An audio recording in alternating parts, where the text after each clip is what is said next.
उसके बाद क्या हुआ? उसके बाद हम चले आए वहां से। चले आए? पर क्यों चले आए? आपको वहीं पर रुकना चाहिए था। अगर उन दोनों के बीच में और झगड़ा हो गया तो इस बार एक दूसरे का मुख तक नहीं देखेंगे वे। क्षमा कीजिए रानीसा, किंतु उस समय जब आप फूल कौर का मुख देखते तो आप भी चले आते वहां से। अरे फूल, क्या हुआ? वो जब चक्कर पता। हम जानते थे ये सारी चक्रपाणी की ही गलती है। कैसे मित्र हैं प्रताप के? जब आपको भागना होता है तो आप खड़े हो जाते हैं और जब आपको रुकना होता है तो आप भाग जाते हैं। जब पता था आपको कि कुंवर प्रताप और अजब देव के बीच में कुंवर प्रताप के साथ विवाह के लिए मान गई हैं। क्या? सच? तो फिर हम यहाँ क्यों खड़े हैं? हमें जाकर सबको बताना चाहिए। चलिए।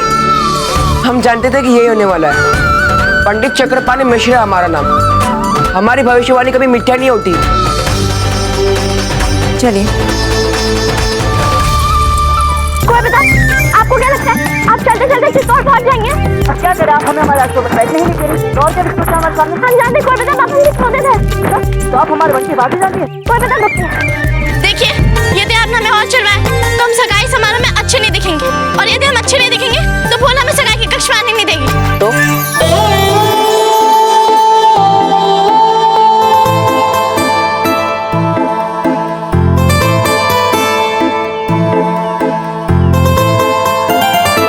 अब तो मान जाइए।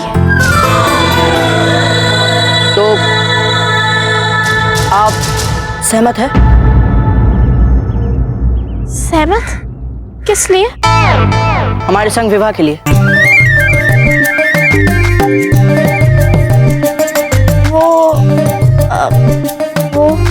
स्पष्ट हाँ बोलिए, अन्यथा हम फिर चलना आरंभ करेंगे और इस बार हम आपको विश्वास दिला दें कि आप हमें पकड़ नहीं पाएंगे। हाँ। करना चाहते हम आपके संग विवाह। बस।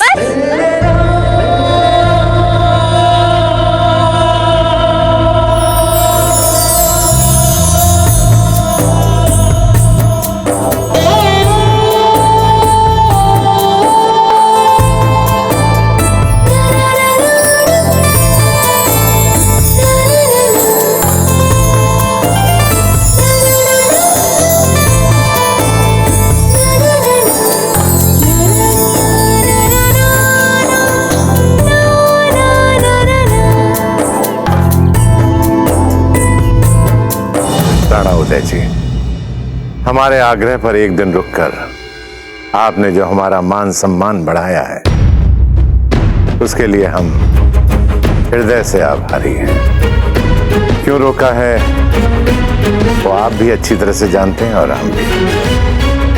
संभवतः उत्तम, अति उत्तम। क्यों इधर उधर की बातें की जाए, हम मूल विषय पर आते हैं और मूल विषय है फूल और कुंवर प्रताप की सगाई।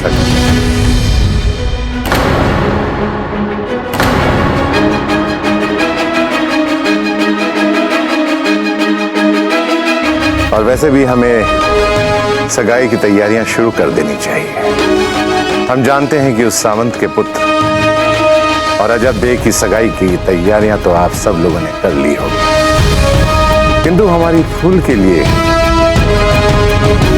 तैयारियां भव्य स्तर पर होगी, क्योंकि फूल एक राजकुमारी है, सामंत की पुत्री नहीं।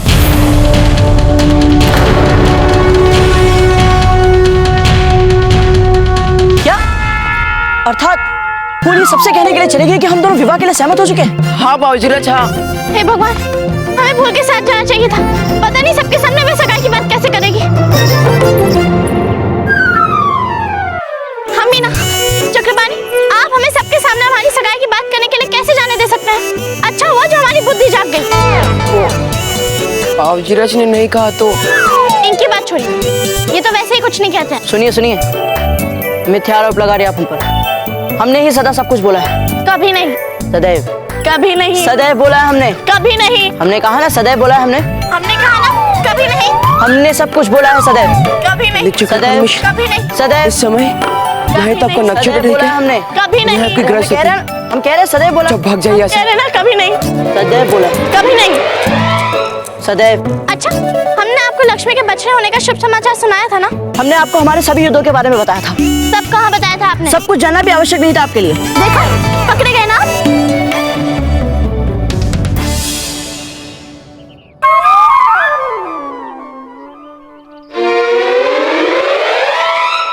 राजा मालदेव जी, एक निवेदन है आपसे। कहिए, अवश्य कहिए। यदि आप हमारे भाई स्वरूप राव मामरक्षी के लिए अपमानजनक शब्दों का प्रयोग ना करें तो अच्छा रहेगा। वो केवल हमारे भाई नहीं, हमारे मित्र भी हैं।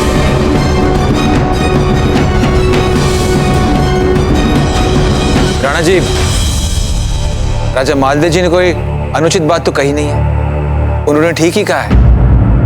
क्षमा चाहते हैं राणा उदय जी, हमारा उद्देश्य आपके मन को पीड़ा पहुंचाना नहीं था। तो क्या हम बीन बींदड़ी को बुला के उनकी सगाई की औपचारिक सूचना दे दें? अब हमसे और प्रतीक्षा नहीं होता है। हम तो बस फूल के मुख पे प्रसन्नता देखना चाहते हैं, बस।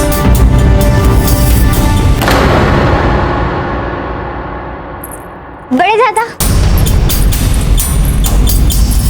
इससे पहले कि आप कुछ भी कहें, हमें एक घोषणा करनी है।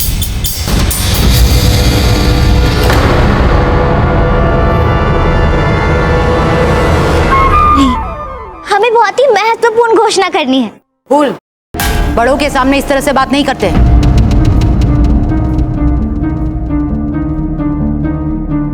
जीजा के कहने का मतलब है एक बार आपके बड़े दादा की बात तो पूरी हो जाने दीजिए, तब तक प्रतीक्षा कीजिए। क्षमा करें रानी धीरबाई जी, हमने अपनी फूल को सभी औपचारिकताओं से स्वतंत्र कर रखा है, और वैसे भी हम इनकी बात सबसे पहले सुनते हैं। बोलो फूल।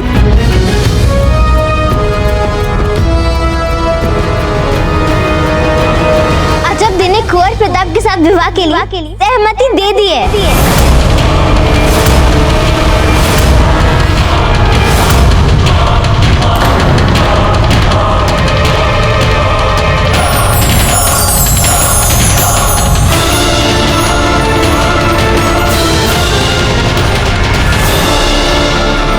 ये कैसा परिहास है? आप तो सदा हमसे ये कहती चली आई हैं कि आप कुंवर प्रताप से विवाह करेंगे, और इसीलिए हम आपको अपने साथ लेकर आए हैं।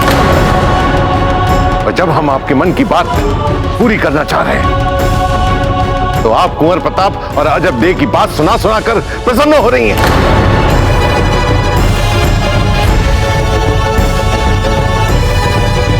माना कि आप अभी बच्ची हैं, और विवाह बच्चों का खेल नहीं है।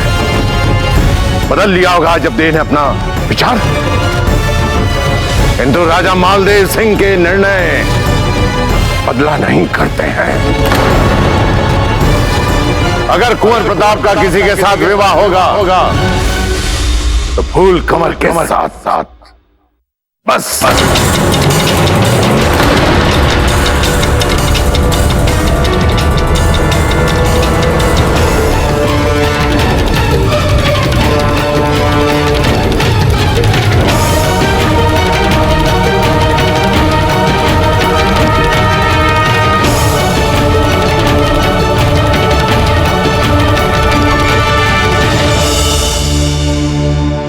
राणा जी, आप चिंता क्यों कर रहे हैं? हम अपने बड़े दादा को मनाना भली भांति जानते हैं, और ये भी जानते हैं कि हमारे बड़े दादा हमें कभी भी किसी भी बात के लिए मना नहीं करेंगे। हमने आपकी हर बात मानी है, हर इच्छा पूरी की है, आपके हर हट का साथ दिया है, और उसके बदले में आपने हमें यह सिला दिया। पहले आपने पीढ़ियों से चले आ रहे शत्रुओं के परिवार मेवाड़ के घराने में विवाह की इच्छा जताई। हमारी होने वाली पत्नी के साथ छल से विवाह कर लेने वाले राणा उदय सिंह के पुत्र के साथ आपके विवाह की इच्छा को माना। अपने मान अपमान और मेवाड़ के साथ हुए अभी अभी युद्ध को हमने भूलकर आपकी इच्छा को हमने पूरी करना चाहा, और इसके बाद भी केवल आपके लिए हम बिजौलिया आते हैं और अपने शत्रु के सामने घुटने के बल झुककर उनके पुत्र के लिए आपका हाथ मांगते हैं, और इसके बाद आप घोषणा कर देती हैं कि आप अजब दे और कुंवर प्रताप का विवाह चाहती हैं। क्या हम आपके लिए कुछ नहीं कहते? बड़े दादा, आपका क्रोध हम पर बिल्कुल उचित है। आपने जो भी बातें कही वे सब सच थी, किंतु बड़े दादा ये तो आप भी जानते हैं ना कि कुंवर प्रताप और अजब वे दोनों एक दूसरे के लिए बने हैं। ये तो आपको चित्तौड़ में ही पता लग गया था, उस नाटक प्रदर्शन में। जब हम आपके बिना चैन से नहीं जी पाएंगे तो हमारा ये बलिदान हमारी मातृभूमि के लिए क्या लाभ हो सकता है सबसे? किंतु आपने अपने आप को ये कहकर मना लिया कि आप कुंवर प्रताप के स्नेह को हमारे लिए प्राप्त कर लेंगे, क्योंकि आपके लिए तो कभी भी कुछ भी असंभव नहीं रहा ना बड़े दादा। आप क्या ये चाहते हैं कि आपकी भूमि किसी सच्चे स्नेह, सच्ची भावना को आपकी सहायता से प्राप्त करें?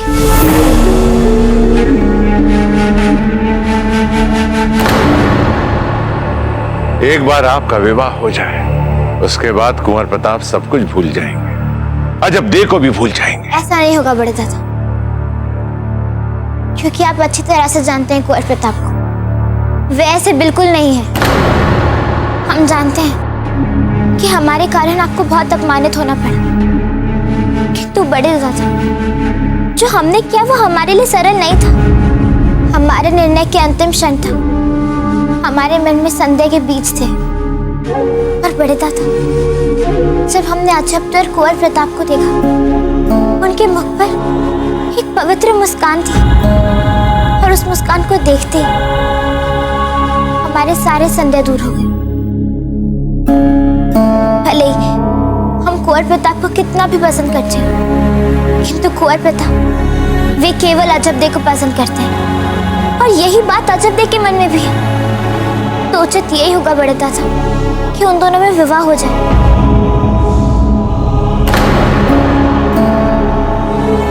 ये तो अच्छा हुआ कि समय रहते हमारे मन में ये सब बातें आ गई, हम सब कुछ समझ गए।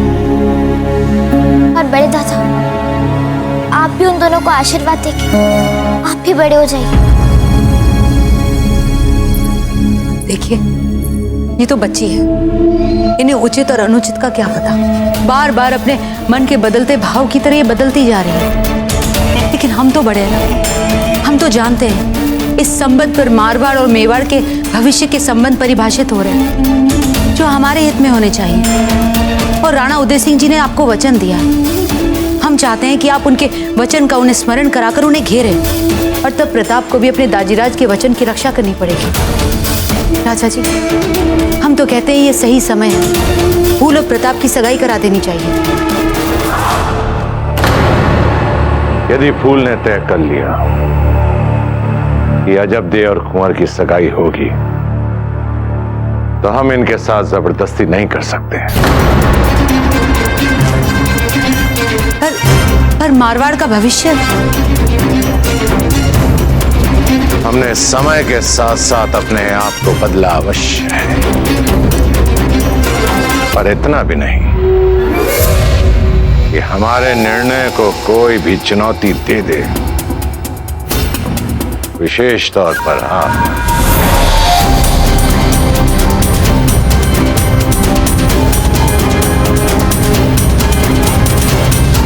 फूल, हमने पहले भी आपसे कहा था और आज फिर कह रहे हैं, भावुकता हमारे किसी काम की नहीं है, और विशेष तौर पर राजसी लोगों के लिए हम आशा करते हैं कि भावनाओं से प्रेरित होकर आपने जो निर्णय लिए हैं, उसके लिए आपको जीवन में पछताना ना पड़े।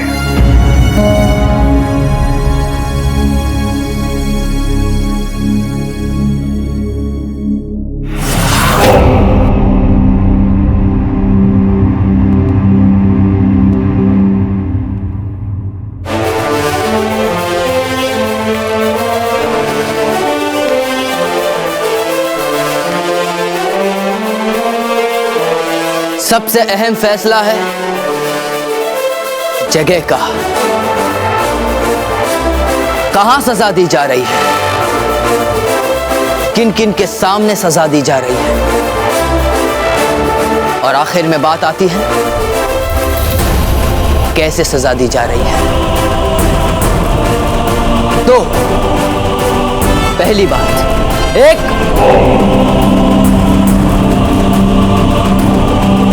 गद्दार को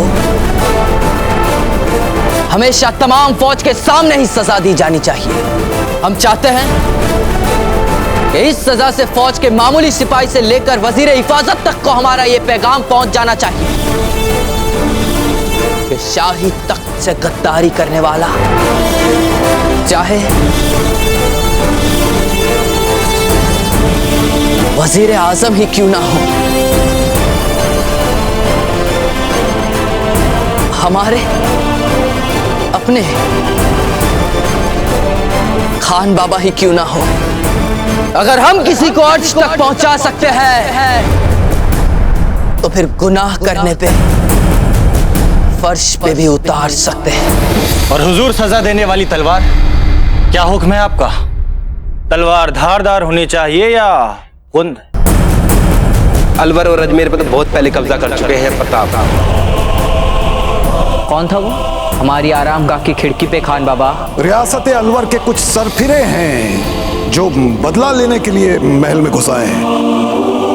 उठो और लड़ो हमारे साथ एक वीर शत्रु के भांति। उठो मुगल! ये आवाज क्या है? शहंशाह, वो अच्छे दिन अब गए। शहंशाह, इसके कहने का मतलब है कि राजपुताने के अच्छे दिन गए। वो देखिए, नासिर हमारी जीत का जश्न मना रहा है, वहां देखिए। हमने जो कुछ भी किया है वो आपकी सलामती और इस मुल्क की बहबूदी के लिए किया। एकदम खून, नामो निशान नहीं होना चाहिए धार का हार का। जान निकलते वक्त ज्यादा से ज्यादा तकलीफ होनी चाहिए गद्दार को, ज्यादा से ज्यादा तड़पना चाहिए गद्दार, मरने के बाद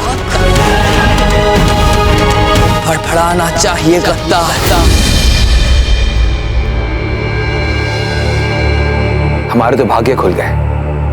हमने कभी सपने में भी नहीं सोचा था कि हमें आप जैसा जमाता मिलेगा।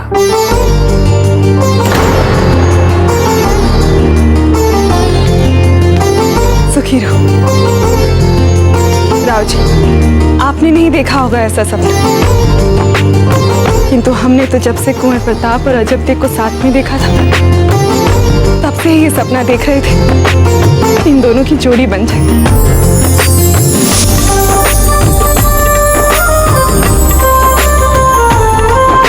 देख रहे हैं कुंवर प्रताप, विवाह के बाद पति पत्नी के बीच कैसे मतभेद होता है। वो आपस में लड़ते हैं, बात बात में एक दूसरे से वाद विवाद करते हैं। ये तो अभी कुछ भी नहीं है। एक बार विवाह होने दीजिए कुंवर प्रताप, फिर आपको सब पता चल जाएगा। हम पूर्ण रूप से राणा जी से सहमत हैं। जीवन में विवाह से बड़ी और कोई दूसरी समस्या हो ही नहीं सकती। अच्छा, तो विवाह के बाद आपके मुंह पर मुस्कान क्यों खिली खिली रहती है हर समय? इससे पहले तो ऐसा नहीं था। चलिए चलिए, अभी बहुत हो गया हंसी ठहाका। आइए हमारे साथ, सगाई की तैयारियों में हमारा हाथ बटाइए। रानी साहब, हमें क्षमा कीजिए, इसमें हम आपकी कोई सहायता नहीं कर सकते। क्यों?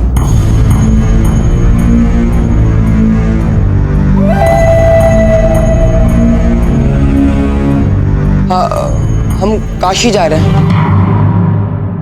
अचानक काशी? वो हमने मन्नत मांगी थी कि अजबदेव बावजीराज एक दूसरे से विवाह के लिए सहमत हो गए तो हम गंगा स्नान के लिए काशी प्रस्थान करेंगे और बाबा विश्वनाथ से इनके सुखी जीवन के लिए प्रार्थना भी करेंगे। किंतु ये सब सहयोग नहीं बन पा रहा था। कभी अजबदेव किया तो कभी बावजीराज की ना, कभी बावजीराज किया तो अजबदेव की ना। अब जाके दोनों सहमत हुए तो हमने सोचा इससे पहले दोनों फिर से लड़े, हम गंगा के लिए प्रस्थान होते हैं। सचमुच चक्रपाणी, आप जैसा मित्र मिलना असंभव है। कुंवर प्रताप, ये भरत मिलाप बाद में कीजिएगा, पहले अपने मित्र को अपनी सगाई तक रुकने के लिए तो कहिए। राणा जी, हम वहां थोड़ी ना रहने जा रहे हैं, बस यूं गया यूं है। इन्हें जाने दीजिए राजीराज, ये अपने निर्णय से वैसे भी नहीं हटते। तो ठीक है चक्रपाणी, ध्यान से जाइए और तुरंत वापस आइए। सावधान सावधान सावधान, मेवाड़ की होने वाली बहू अजब दे आप सबसे मिलने आ रही है।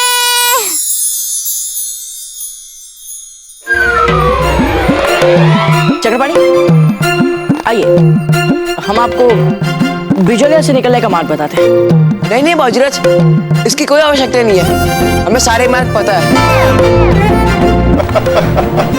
फूल अजब देखो ले आइए।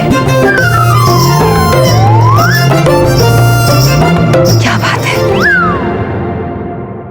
पता नहीं रानी, मुगलों के साथ युद्ध करते समय भी इतनी घबराहट नहीं हुई थी जितनी अब हो रही है।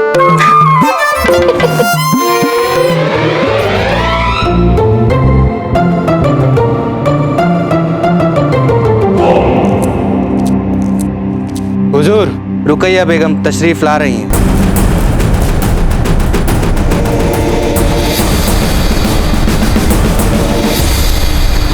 आप सब जाते वक्त इस बात का ख्याल रखिएगा कि यहाँ हमारे आसपास भी कोई ना आ सके,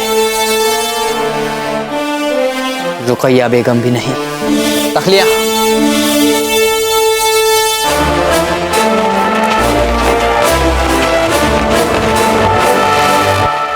शहंशाह के हुजूर में रुकैया का आदाब कबूल हो। बेवक्त, बिना इजाजत हमारे खुसूसी दौलत खाने में तशरीफ लाने की जुर्रत कैसे कर लिया आपने? शहंशाह, ये सच है कि हम यहाँ बगैर इजाजत के आए हैं, पर मसला जिंदगी और मौत का था, किसी बाइज्जत के सरेआम रुसवाई का था। और अगर इस वक्त हम आपकी इजाजत के लिए रुक जाते तो जिस शख्स के खिलाफ दिए फैसले को बदलने की दरख्वास्त लेकर हम यहाँ आए हैं, उन्हें हम बचा ही नहीं पाते।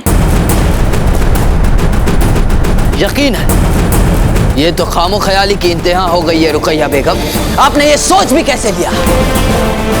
फकत बचपन में किसी के साथ आसमानी किताब के चंद पाक आयातें पढ़ लेने से हम उसे ये हक कभी नहीं दे सकते कि वो हमसे ही हमारे ही अहम फैसले को बदलने की गुस्ताख गुजारिश कर सके।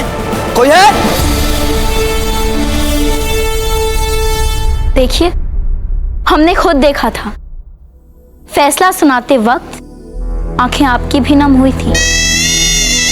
खान बाबा को सजाए मौत सुनाते वक्त गला आपका भी भर गया था। ये जो आपने अपने चेहरे पर सख्त जान का नकाब ओढ़ रखा है, इसके पीछे का आपका असली चेहरा खान बाबा की मौत पर जार जार होकर रोने वाला है। दिल आपका भी दुख रहा है और रूह आपकी भी कलप रही है।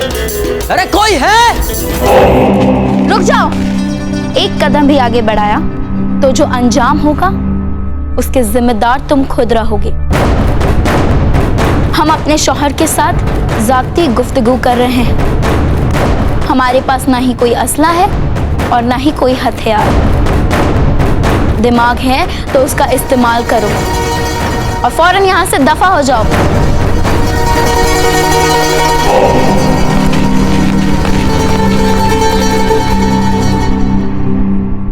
शहंशाह, जिंदगी कभी कभार ही हमें कुछ करने से पहले सोचने का वक्त देती है, खास करके किसी की जान लेने से पहले। लेकिन हमारा दिमाग हमारे दिल को सोचने का मौका ही नहीं देता। पर अल्लाह के करम से खान बाबा के मामले में ऐसा नहीं हुआ है। यहाँ आपका दिल जानता है कि खान बाबा ने जो कुछ भी किया होगा आपकी हिफाजत के लिए ही किया होगा।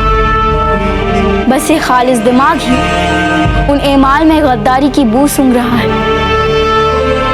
हम मानते हैं कि खान बाबा ने जो कुछ भी किया होगा आपकी हिफाजत के लिए होगा। वैसे ही जैसे वालिदैन अपनी औलाद की बहबूदी के लिए ज्यादती कर बैठती है, बस उसी तरह खान बाबा ने भी अपनी हदें पार कर ली होंगी। मगर हम बच्चे नहीं हैं। यकीनन नहीं है आप, लेकिन ये बात जितनी हम समझ सकते हैं उतनी खान बाबा नहीं समझ सकते। उन्होंने तो आपको अपने हाथों में खिलाकर आपकी परवरिश की, आपको चलना सिखाया, आपको घुड़सवारी सिखाई, आपको तलवारबाजी सिखाई, यहाँ तक कि मैदान जंग में सिर्फ आपके खातिर हर वार के सामने अपनी छाती सामने की। हो सकता है कि उन्हें नहीं याद रहा हो कि अब आप बच्चे नहीं रहे, बड़े हो चुके हैं, इतने बड़े कि अब वो छोटे हो गए।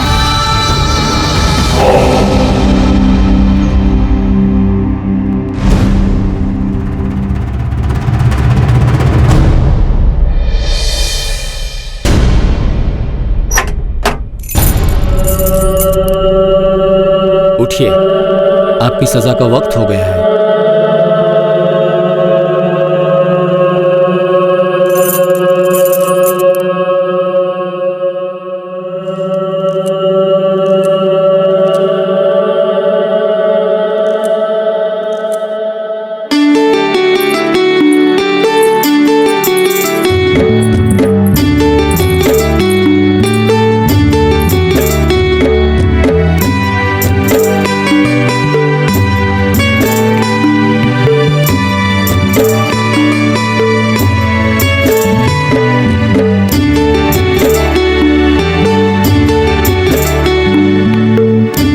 वैसे एक बात तो है कि हमारे पुत्र कुंवर प्रताप ने विद्रोही व्यक्तित्व वाली लड़की को अपनी पत्नी बनाने की चुनौती को सफलतापूर्वक पूर्ण किया है। नहीं राणा जी, ऐसा कुछ नहीं है। अच्छा, किंतु हमें तो लगता है कि राणा जी का अनुमान बिल्कुल ठीक है।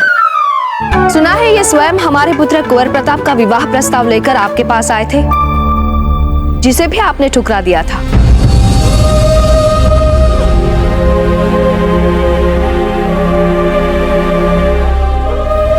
हम कुंवर प्रताप का सम्मान करते रहेंगे, किंतु हम उनसे विवाह नहीं कर सकते राणा जी। अगर हम आपसे ये कहें अजब दे कि हमें आपके इस बलिदान की कोई आवश्यकता नहीं है, तो फिर हमें आपकी अवज्ञा करने की धृष्टता करनी होगी। हम क्षमा मांग रहे हैं आपसे, क्षमा कर दीजिए, क्षमा कर दीजिए। कुंवर प्रताप, आप कुछ बोलिए ना। अब इसमें हम क्या बोले? हाँ हाँ, कुंवर प्रताप बहुत अच्छे लड़के हैं, अपने माता पिता की सभी बातों का सम्मान करते हैं। अब हमारी पुत्री जैसे थोड़ी ना है। माँ, आप भी? तो क्या गलत कहा आपकी माँ ने? सही तो कहा है।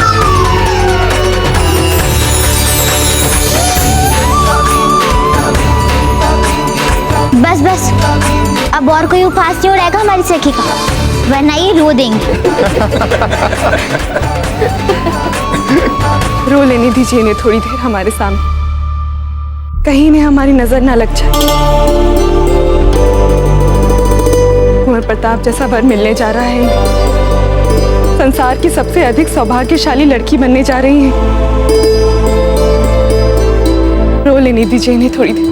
नहीं मासी जी, कुंवर प्रताप इस संसार के सबसे सौभाग्यशाली लड़के बनने जा रहे हैं, क्योंकि उन्हें हमारी सखी जैसी बिंदनी मिलने वाली है।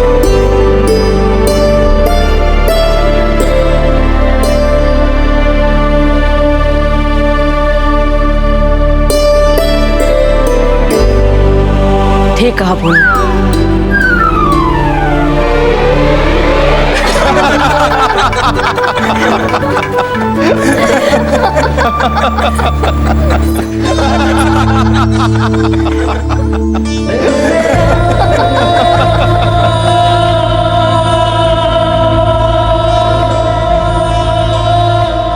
आपको पता है, हम जिस दिन यहाँ आपके पास आने वाले थे उस दिन हमारी अम्मी ने रात भर कुरान शरीफ पढ़ी।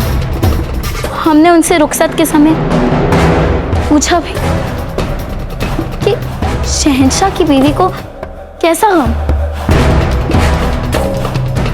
पर खौफ उनके चेहरे से उतरने का नाम ही नहीं ले रहा था।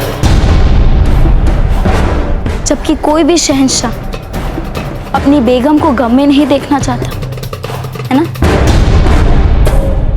पर बागबान की नजर में आसमान छूता पेड़ भी नाजुक पौधा होता है, जिसे वो हर मौसम बचाने के लिए जाग जाग कर रातें गुजारता है। इसलिए हम आपसे इल्तिजा कर रहे हैं शहंशाह, वालिदैन को हमें हजारों बार हमारी गलतियों को मुआफ करने का मौका मिलता है, और अगर कभी कभार किस्मत से अगर हम बच्चों को ऐसा मौका मिले तो हमें इसे गंवाना नहीं चाहिए। शहंशाह, मुआफ कर दीजिए खान बाबा को। आप किसी का भी वक्त जाया करने में बहुत माहिर है रुकैया बेगम। मुसलसल चक चक पक पक हम अपने फैसले नहीं बदला करते।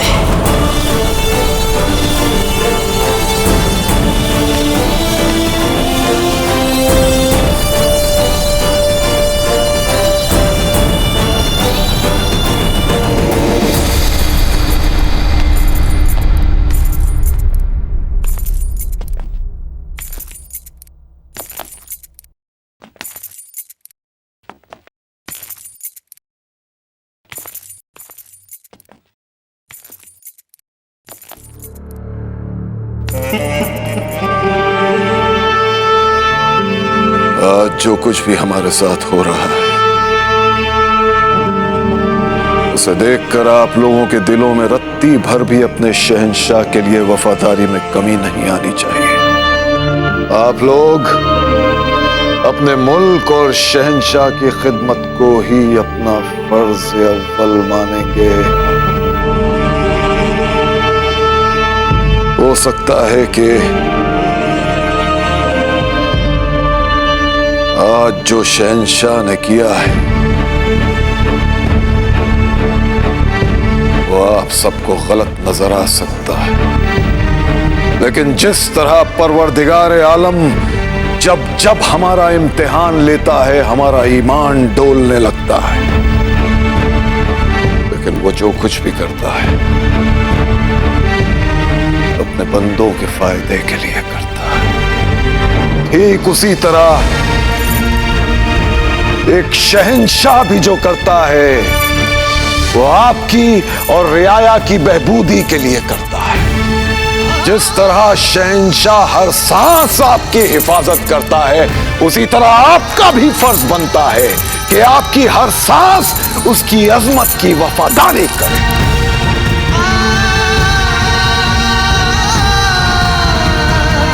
आखिरी बार हमारे साथ बोलिए, जिंदाबाद जिंदाबाद शहंशाह हिंद जिंदाबाद।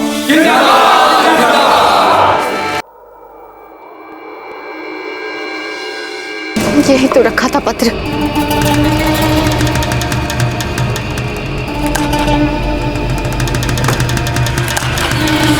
हम आपकी कुछ सहायता करें छोटी माँ?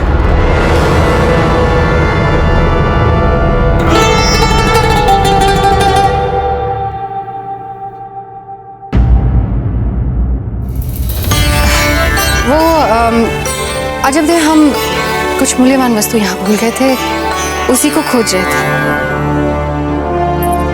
पर इस कक्ष में नहीं है तो हो सकता है दूसरे कक्ष में होगी। हम वहां ढूंढ लेते हैं। इसे ढूंढ रही हैं आप छोटी बहन?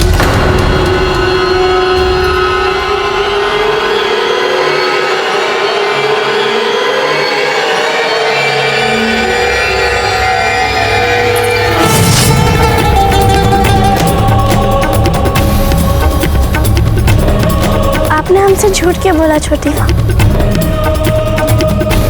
इस पत्र में जो लिखा है हमें बताया क्यों नहीं आपने?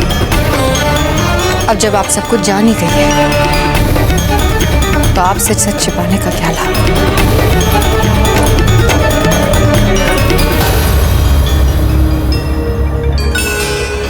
सच कहें आपसे अजब थे, हमें लगता है कि फूल ने पीछे हटकर गलत किया है। बच्चे हैं आप सब, नहीं देख पाते कि मातृभूमि के हित में क्या सही है क्या गलत है। हम बड़े हैं, हम देख पाते हैं कि कुंवर प्रताप और फूल कंवर के विवाह से सारे राजपुताने का भला होगा। जरा सोचकर देखिए अजब थे, अकबर दिन बर दिन अधिक शक्तिशाली होता जा रहा है और राजा मालदेव जी का गुस्सा तो आप जानती हैं। यदि मेवाड़ से मिला अपमान उन्हें चुप गया और उन्होंने बदला लेने की ठान ली, अकबर से हाथ मिला लिया, तो आप क्या करेंगी? बचा पाएंगी कुंवर प्रताप को अजब थे? हमें गलत मत समझना, हम जो कह रहे हैं उसका मतलब समझने की कोशिश करना। सुंदरता की भी एक सीमा होती है। अभी छोटे हैं कुंवर प्रताप, कल जब बड़े हो जाएंगे तो कब तक आप उन्हें अपने सौंदर्य से रोक पाएंगी? भटकेंगे वे यहाँ वहाँ अपने पिता की भांति। जैसे राणा जी हमारे कक्ष में आते हैं तो जाके जयवंता जीजा से पूछना कि कितनी पीड़ा होती है उनको। ऐसा जीवन जीना चाहती हैं, इतने दुखों के साथ जीना चाहती हैं, अपनी रानी माँ को विवश करना चाहती हैं हम। क्यों चाहते हैं? यदि आप हमारी बात माने तो जिसके लिए जो उपयुक्त है उसी से उसका विवाह होना चाहिए। इसी में सबकी भलाई है। हम फूल कंवर और कुंवर प्रताप के विवाह की बात कर रहे हैं। बोल चुकी हैं?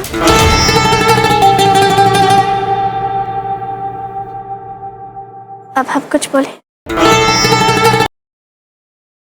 बोल चुकी हैं?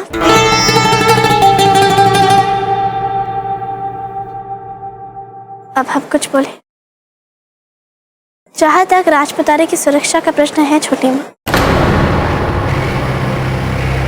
हम भी थोड़ा बहुत जानते हैं राजा मालदेव जी को। वे जैसे भी हो छोटी माँ, किंतु वे देशद्रोही नहीं है। वो अपनों से लड़ने के लिए अकबर से हाथ नहीं मिलाएंगे और कुछ पलों के लिए मातृभूमि से उनकी निष्ठा विचलित हो भी जाए तो फूल कंवर है ना उन्हें सही मार्ग दिखाने के लिए, जैसे बुरका खान के सामने उन्होंने दिखाया था उन्हें सही मार्ग। और जहाँ तक कुंवर प्रताप का इधर उधर भटकने की शंका का प्रश्न है तो हमें उसकी चिंता नहीं है, क्योंकि यदि भावनाएं सात्विक हो और एक दूसरे के लिए सम्मान बढ़ा रहे तो वैवाहिक जीवन में कोई भी समस्या नहीं आ सकती। उदाहरण है आपके सामने रानी माँ और राणा जी का। आदर्श मानते हैं रानी माँ को, अब कुंवर प्रताप को भी जान चुके हैं हम छोटी माँ। जो भी होगा अच्छा ही होगा, आपसी विश्वास से ही होगा।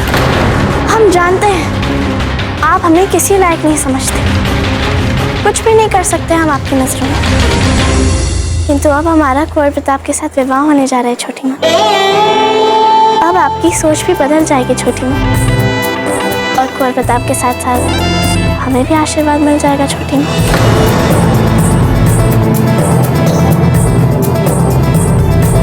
हम आगे नहीं।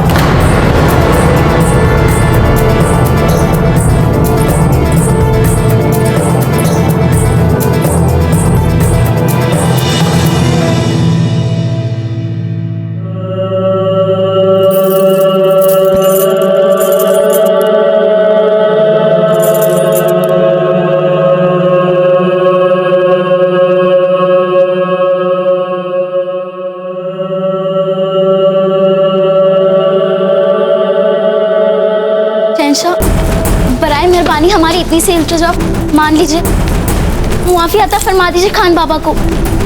शहंशाह, शहंशाह, शहंशाह, शहंशाह, इन्हें सजाए मौत के बजाय मुआफ करके आपको ज्यादा सुकून मिलेगा। खुदा के लिए अपने फरमान को बदल दीजिए।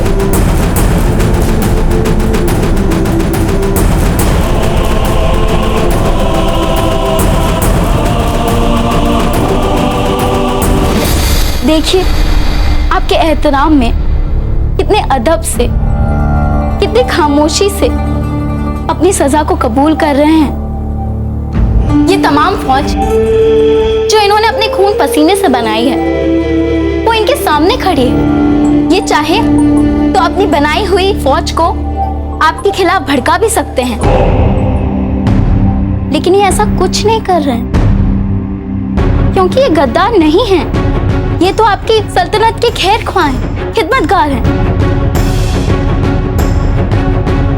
आप ही कुछ कहिए ना शहंशाह को। आप अपने ज़मीर को हाजिर नाजिर रख के देखिए।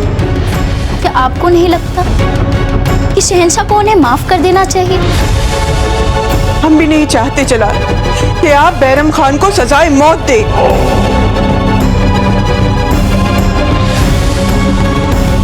इस तरह मत देखिए जलाल, हम रुकैया बेगम की सलाह से सहमत हैं और बेखौफ होकर सरेआम सच्चाई का साथ देना चाहते हैं। हमारा भी यही मानना है कि सल्तनत की सलामती के लिए बैरम खान की सलामती बेहद जरूरी है। और फिर आपके अब्बा मरहूम भी तो यही सोचते थे। उनको तो पूरी सल्तनत में बैरम खान पे सबसे ज्यादा यकीन था।